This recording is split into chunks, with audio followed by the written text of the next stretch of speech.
J.D. Salinger. The Life and Legacy of the Reclusive Writer. One Life and Family. Jerome David Salinger was born on January 1, 1919, in New York City. He was the second child of Sol Salinger, a successful Jewish cheese importer, and Marie Gillich, who had Scottish and German ancestry.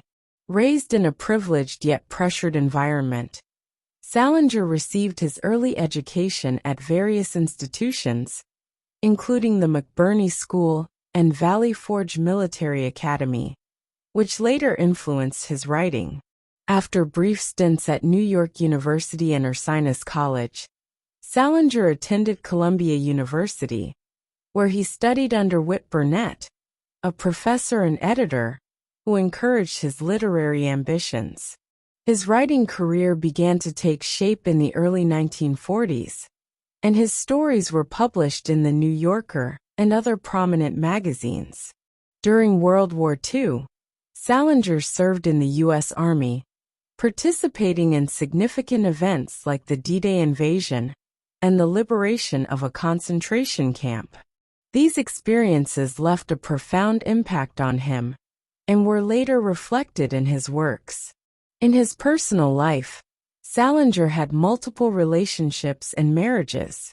He married Sylvia Welter, a German woman, in 1945, but their marriage ended in less than a year. Later, he married Claire Douglas in 1955, with whom he had two children, Margaret and Matthew. Their marriage lasted until 1967. Salinger's reclusive nature, especially in his later years, led him to retreat to Cornish, New Hampshire, where he lived in near total seclusion until his death on January 27, 2010. 2. Main works. J.D. Salinger is best known for his novel The Catcher in the Rye, 1951, which became an instant classic of American literature. The novel follows Holden Caulfield, a disillusioned teenager who navigates the challenges of adolescence, identity, and the adult world's perceived phoniness. Its raw, colloquial language and themes of alienation resonated deeply with readers, particularly young people, and it remains one of the most widely studied and debated books in literature. Aside from The Catcher in the Rye, Salinger was known for his short stories and novellas, many of which centered around the Glass family, a fictional intellectual and eccentric New York family. Some of his notable works include 9 Stories, 1953, a collection of short stories, including A Perfect Day for Banana Fish, which explores the themes of war trauma and existential despair. Franny and Zoe, 1961, a 2-part story about the Glass siblings, addressing themes of spirituality, identity, and philosophical conflict. Raise High the Roof Beam, Carpenters and Seymour, an introduction, 1963, 2 novellas focusing on Seymour Glass, the eldest sibling in the Glass family, examining themes of genius, mental illness, and spiritual enlightenment. Although these works were well received, Salinger eventually withdrew from the public eye and ceased publishing new material after 1965, fueling speculation about his unpublished manuscripts and literary legacy. 3. Anecdotes and controversies. Salinger's life was filled with interesting and often enigmatic moments that contributed to his mystique. One of the most famous anecdotes about him involves his deep reclusiveness.